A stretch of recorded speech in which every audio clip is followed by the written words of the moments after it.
Greetings to Sams. A very good evening to present here. I am Karishma, your host, on behalf of the Sims Welfare Foundation and the entire team.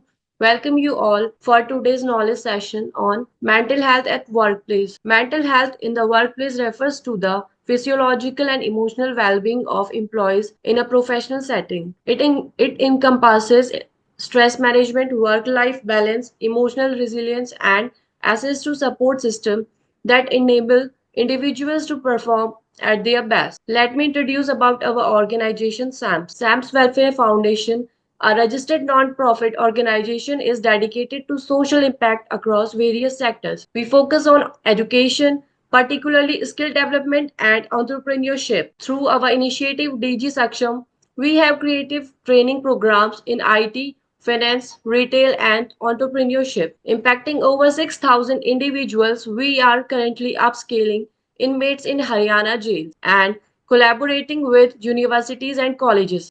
We have also partnered with banks to place over 1,500 candidates in jobs. In just a short time, SAMS has established itself as a focus for positive change, equipping individuals with skills for employment and promoting women's leadership in various industries. This session is collaboratively organized by SAMS Web Solutions. SAMS Web Solution is a dynamic and innovative enterprise dedicated to transforming the way businesses and individuals achieve their goals across staffing, skilling, advisory services, and admission services. Founded with a vision to bridge gap in talent, technology, and education, SAM's Web Solution is committed to delivering expectational value to our client through integrated, customized, and forward-thinking solutions. At SAM Web Solutions, we don't just deliver services, we create pathways to success. Join us in our journey to transform challenges into opportunities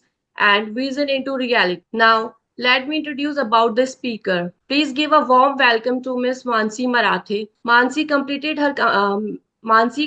her master's in clinical physiology in 2019 and brings over 5 years of experience as a clinical physiologist. She has worked in various clinical settings, including cancer hospitals, and has a strong background in designing and delivering therapies for individuals facing anxiety, depression, stress, insomnia, and other physiological disorders. Mansi's expertise includes taking detailed case histories, formulating intervention, and providing a range of therapeutic approaches such as CBT, cognitive behavior therapy, emotion therapy, mindfulness based stress reduction, and eye movement desensitization and reprocessing, as well as pain management and family counseling. Please welcome Miss Mansi Marathe. Ma'am, over to you. Yeah, thank you, Karishma, for the wonderful intro. But firstly, am I audible to everyone? Yes, ma'am. Yes, ma'am. Okay. So, Karishma, like today, our topic, as you said, is mental health at workplace. And this is something that, we all need to discuss. We discuss it as well. But there are not much preventions or, modifications that we are doing. So why not, I and Karishma thought, why not bring with SEMS, why not bring some amount of awareness on, at least triggers, because not much of it is known, for the audience that, someone is suffering from stress or any other mental health related issue, especially in the work setting. So today we'll be discussing only about mental health at our workplace. And very wonderfully, actually, you have explained that it's not just physical burden, that one goes through, but it's also the emotional responses. Someone is not able to manage their work-life balance. That could result in, a conflicting situation. A working woman, for example, who is also a mother, trying it very difficult to manage both the things at once. So this is for everyone, be it females or males. Everyone could have different issues at their workplace or any other dimension in their life. So how it affects your mental health, your day-to-day life is something that we'll be discussing in today's session. And firstly, it's not just about India, but if we look at the scale of the problem, it's everywhere. But India slightly has more difficult working situations when as compared to UK and US and other European countries. So maybe that's why, because they have more tools and techniques to identify, and they have more programs to address that situation. In our scenario, sadly, it's not the case. Now we are, in on the verge of developing support groups and employee assistance programs, etc. But still, there it's a long way to go. Now, talking about firstly stress, when does that stress take a toll on you? Now, everyone has stress in their day-to-day lives. It should be there actually. It's a positive stress because it helps us in doing better.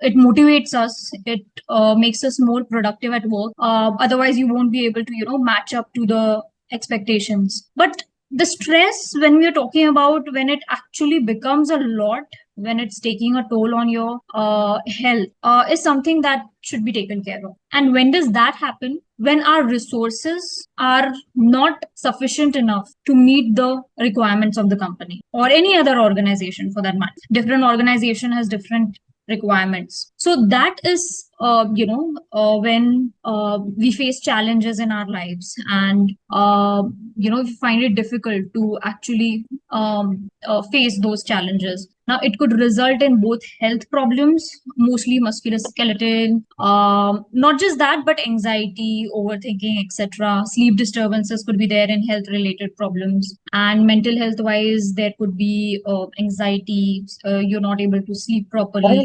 You're not able to sleep properly. You're not able to, your appetite is decreasing because of all the stressors that are there.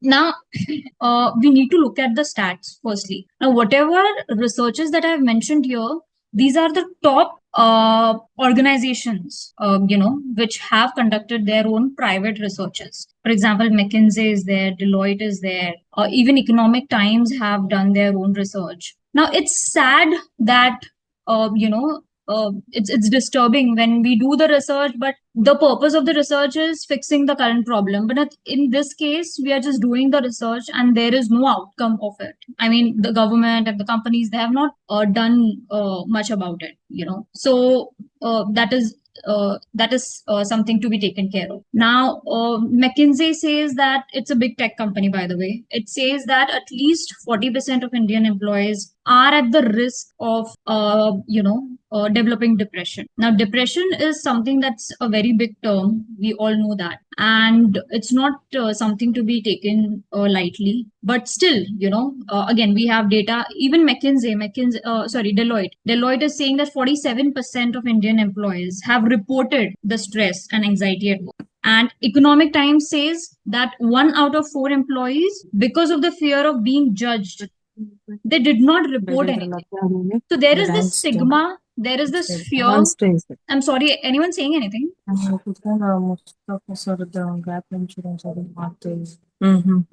Yeah. So 1 out of 4 people, just because of the, a fear of being judged, they do not say anything. So until and unless no one is, addressing that issue, no one is speaking up, there is no way we can help, or we can, strategize this whole thing of mental health. So that is also there, fear of being judged, even when, you have the best possible help that we can give you.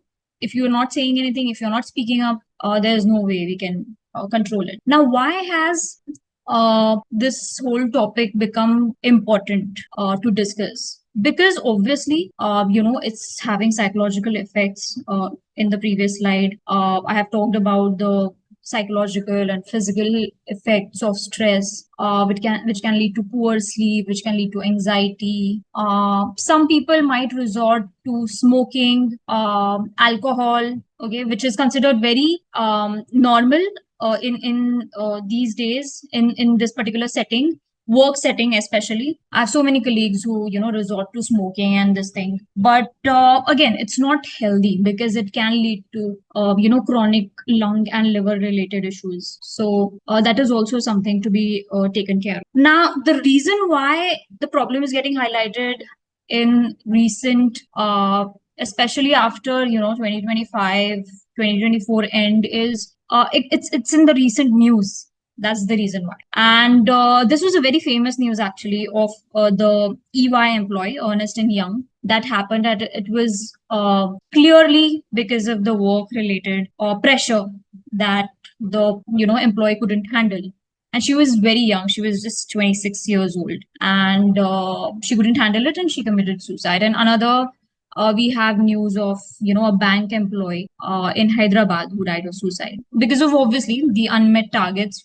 Banks have huge targets, we know that, and the employee couldn't again handle the pressure. So, as going back to the basics again, as I discussed in the first slide as well, that when the company requirements are huge, but you are not, your resources and your skills are not able to meet those requirements, is when we face that pressure, that stress at the work settings. And another, irrespective of what your this thing is, your position is, it could happen to anyone. This is the case of the deputy vice president. She was having lunch, I think, with her colleagues, and she suddenly collapsed. And apparently she was taking anxiety pills, but again, fully unknown. But this was again, in the recent news that I've covered. So now these are the broad work related stressors that we have.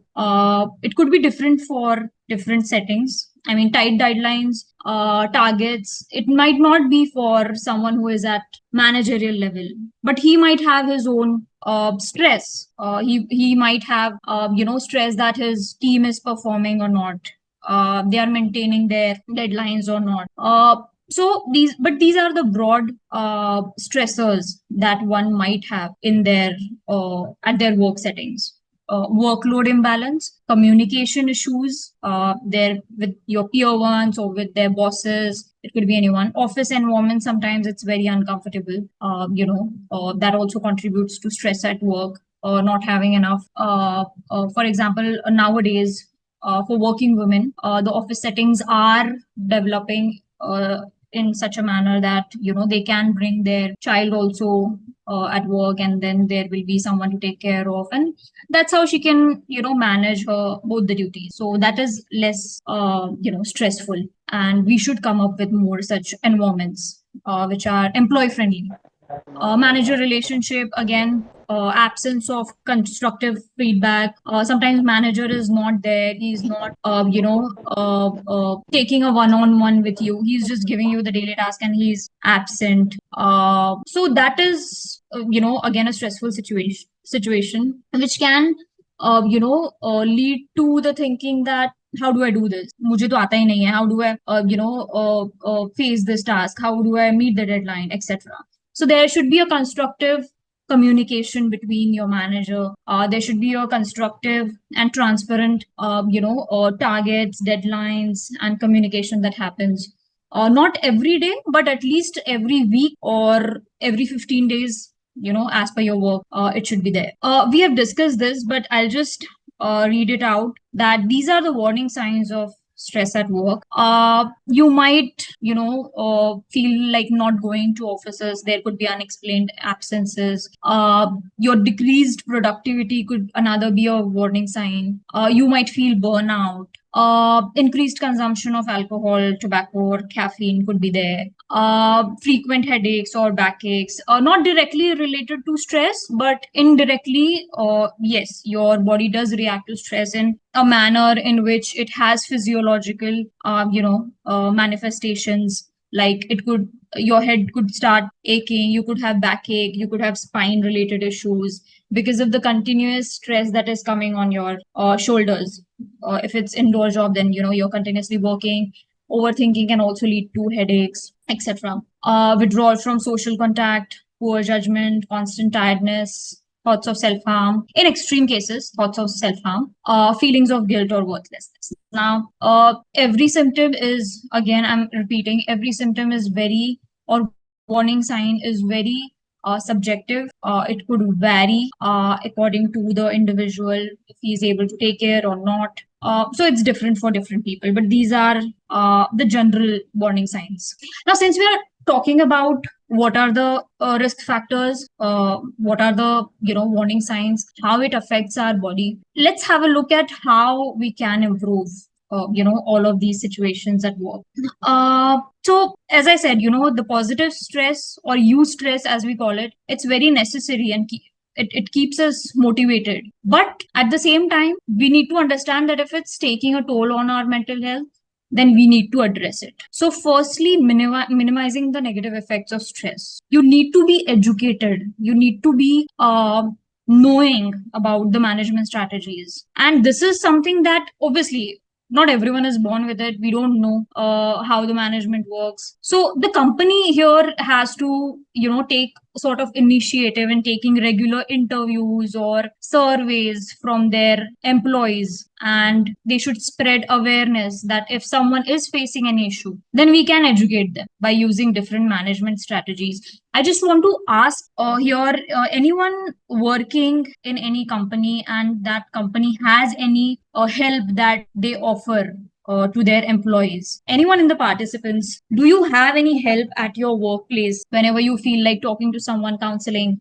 Any counselor is there? No one? Hello, madam. Yeah. Hello. I had worked for 27 years with HL Lucknow and Okay. 10 years with BHL Hardwar. We Okay. were having the hospitals there, and if Huh. some problem, mental problem, anything, the counselors are also there, then medicines are also given. Okay. The Counseling is counselors. also done Mhm. for Okay, mental okay. health. Okay, but people are going to them for counseling. Are they taking the counselor's help? So that is very actually important that counselor is there, but we should go and discuss with them. If someone is facing any issue, we can at least discuss that. Is it normal or is it too much? Because I'm not able to handle this. And then what the counselor does is they have different management strategies, as it's written on your screen as well. There are stress management courses. There are different coping skills that the counselor discusses, various resiliency building techniques that are there, which the counselor can help them with. Because not everyone is, not everyone has a positive mindset to the working conditions, and they are very, productive. There could be times when you need that counseling, and sometimes you need to when you're continuously on the go, you need some relaxation and a proper time management skills. Especially, as I said, time management could be for anyone who is finding it difficult to handle their work as well as at home. And the counselor won't just help you with your work related issues, but the counselor will also help you with your any personal issues that might be there. Okay, so there is this confidentiality that the counselor follows, and you can discuss it with them. So they will provide like assertive training is there, leadership skills training is there. Someone who has become new, someone who has taken new position is finding it difficult to manage multiple things, could take the leadership skills training, and again interpersonal skills training is there. So these are the techniques that are there for the employee, and he just needs to visit the counselor. And there is also EAP. We'll discuss about this in coming slides. But employee assistance program, this is there in every company. This has to be there in every company, where there is either it has to be an in-house counselor, or the company takes help of a third party vendor. Okay, for example, Aditya Birla Health Insurance, it has both in-house psychologists, as well as it has its sister organization called as Empower. So it takes help of both Empower as well as the in-house this thing to take care of their employees mental health. So that is very interesting, actually. As I said, EAP we have discussed in this particular slide. And please make sure that you have, at least if you don't have EAPs, you have someone to take care of your mental health outside the organization. For example, any counselors who are doing their private practices.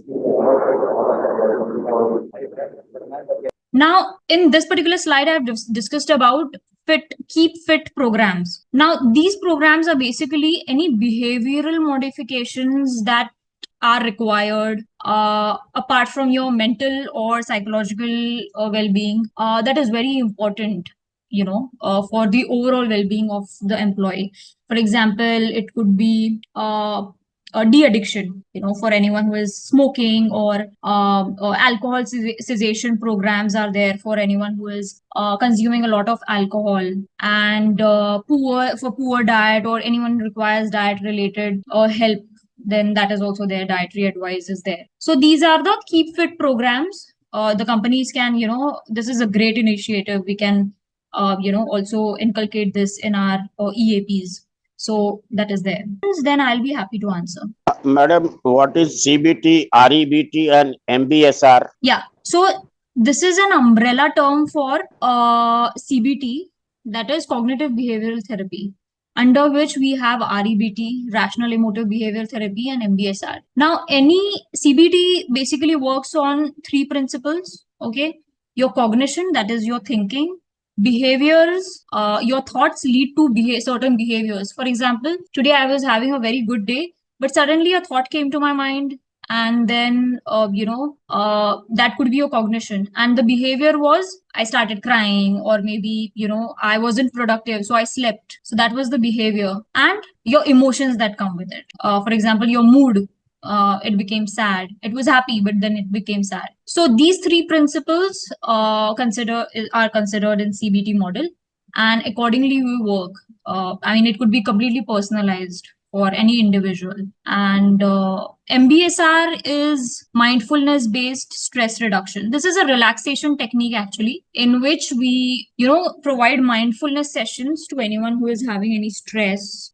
First we deal with obviously the thoughts, and then we provide the mindfulness sessions accordingly. Thanks, madam. Thank you, sir. Hello, ma'am. Hello. I have a question. So one of my friends, Yeah. yes, so one of my friends, she doesn't share anything, like anything means she has been facing some problem, and she doesn't share anything. So I want to ask you that how can we encourage people to talk openly about their mental health? Okay. Firstly, this is a challenge, if someone is not sharing, is not comfortable sharing, might be she's not comfortable sharing with you, but you can, spread awareness that there are counselors who can listen to you.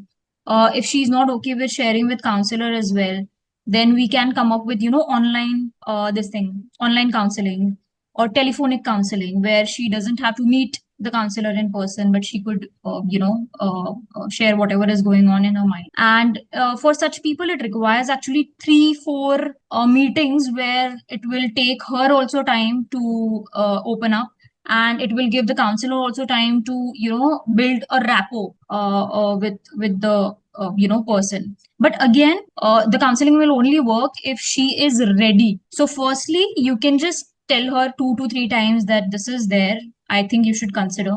But still, if she's not comfortable, then I don't think then counseling or any therapy will work, because it will be difficult for the counselor as well now, because if she's not opening up, how will we provide the help that is required? So firstly, spread awareness that this is there. If not, then let her take the lead. Let her be the judge. Okay, ma'am. And also, if someone is doing stress or overthinking, so during that time, what kind of advice we should give to them? First, overthinking, I would really suggest that they do thought journaling. That is, something every counselor, therapist tells. Okay. In thought journaling, you are supposed to write down whatever irrational thoughts that are there. Irrational as in thoughts that are negative, thoughts that are causing stress to you, and they are not helping you and they are bothering you. They are coming very often on a day-to-day basis. So you need to maintain a diary that is known as thought journaling. And in that particular, through that diary, because obviously you are maintaining the journal, but it should be helpful that someone is there to help you with those irrational thoughts. So only a therapist and a counselor can help you with converting those irrational thoughts into a rational ones, or if those irrational thoughts are causing you stress or irrational behavior. For example, suicidal thoughts are there, sleeplessness is there, again resorting to any kind of cigarettes, alcohol, etc. Then a behavioral therapist will tell you that these thoughts need to be addressed, and how we can change those behaviors and those thoughts so that they give a positive outcome, they don't give a negative outcome. Okay, there are two behaviors. One is health compromising behavior, and one is health advancing behavior. So what a therapist can do is they will help the patient, they will help the client in converting those unhealthy behaviors into a more healthy ones, into a more positive ones. Okay, but again, it requires time. It comes with a lot of training, behavioral training is required. So we need to address that, and we need to identify that if that is there. Okay, ma'am. Thank you. Thank you, Padma. Now, on behalf of the organizing committee, I would like to sincerely thank Ms. Mansi Marathe, our outstanding speaker today. We had a chance to hear a fascinating and thought-provoking session about mental health at workplace. Today, through her remarkable ability to convey information, Ms. Marathe shares insightful discoveries and deeply motivational concepts. Her engaging presentation captivated us, inspired us to reflect on the significance of fleeting moments. We appreciate the time and effort she invested in delivering this enriching program. Thank you, Ms. Mansi Marathe.